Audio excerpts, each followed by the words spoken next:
আমি দেখলাম বিধানসভাতে তিনি সন্দেশখালীর শেখ শাহজাহানের হয়ে বললেন ইডি টার্গেট করেছে, আমার নামটা নিলেন না।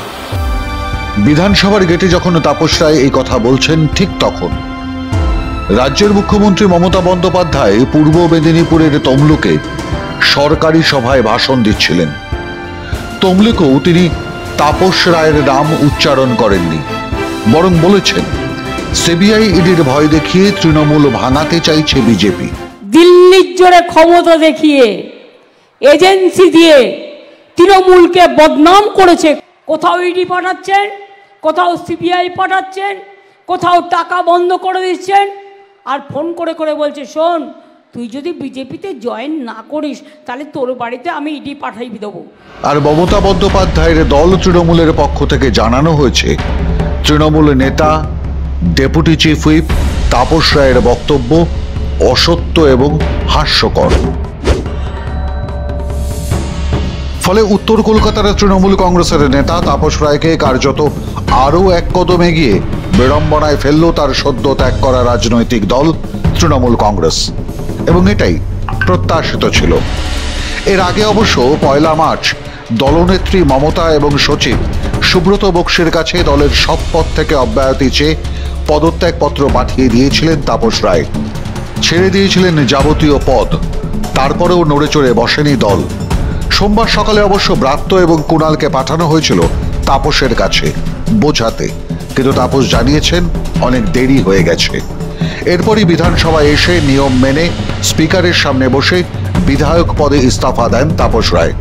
গত 12ই জানুয়ারি তাপসের বিবি গাঙ্গুলি স্ট্রিটের বাড়িতে ইডি হানা দিয়েছিল। বিরোধিতায় মুখ্যমন্ত্রী কোনো মন্তব্যই করেননি। তার ঠিক 52 দিন বাদে নিজের বিধায়ক পদ ছাড়লেন বরানগরের বিধায়ক তাপস রায়। সকলেই যেন একটা দুর্নীতিগ্রস্ত, এরকম একটা যেন বারবার আমার মনে হচ্ছে। তো সুতরাং যাই হোক,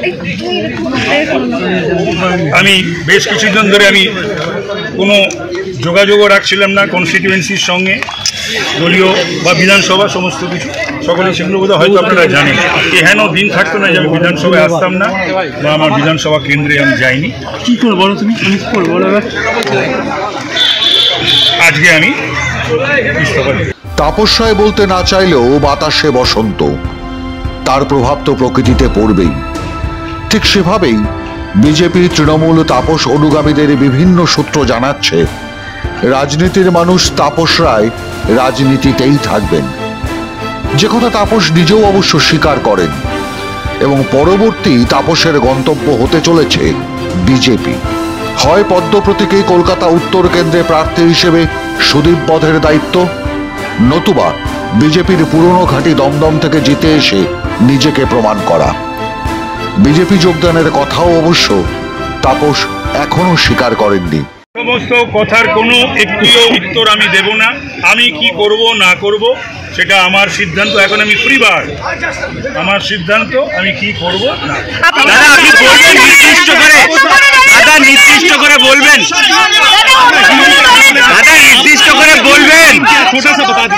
কিন্তু তাপসের যে বক্তব্য ঘিরে এই মুহূর্তে সবচেয়ে বেশি বিপদে শাসক দল, তা হলো তৃণমূল আসলে কাদের দল।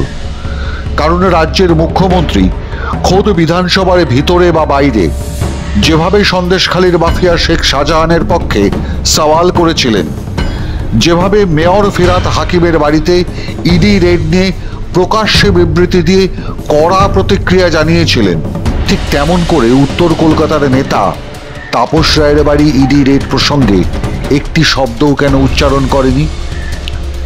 রেডের পর 52 দিন কেটে গেছে, তৃণমূলের পক্ষ থেকেও বিবৃতি দিয়ে এর প্রতিবাদ করা হয়নি।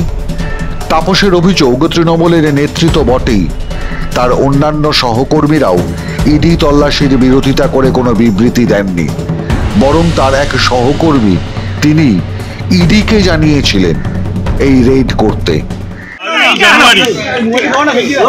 দলের লোকজন তারা একটি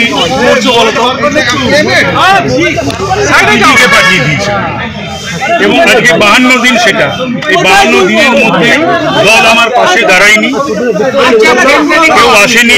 আমি জানি না কোনো অজানা রিজন যে কেউ ইনক্লুডিং আমার পুরনো দলের সুপ্রিমো সিএম আজ 52 দিন পর্যন্ত তিনি একটা ডেকে নেওয়া, আমাকে ফোন করা বা আমার বিশেষ বা মেয়েকে কনসল করা, ওরা তো ট্রমাটাইজ হয়েছিল।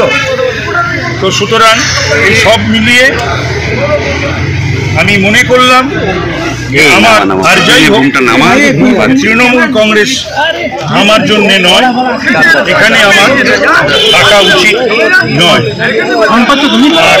যেখানেই দিক করছে সেখানেই দুর্নীতি, যেখানেই দিক করছে সেখানেই দুর্নীতি। স্বাভাবিক কারণেই যে প্রশ্নটা আবার সামনে আসছে, তৃণমূল দলটা কি শুধুমাত্র মাফিয়া পরিবৃত মুসলিম তোষণের দক্ষিণ কলকাতার দলে পরিণত হতে চলেছে? কারণ কলকাতা কর্পোরেশন থেকে রাজ্য সরকারি টাকা সর্বোচ্চ খরচ হয় দক্ষিণে। সে দক্ষিণে কলকাতা হতে পারে, দক্ষিণ 24 পরগনা হতে পারে, সব ক্ষেত্রেই সত্য। আর মুখ্যমন্ত্রী তো জানিয়েই দিয়েছেন, শাহজাহান থেকে ববি হাকিম তারাই দলের সম্পদ। মাধ্যম, ব্যুরো রিপোর্ট।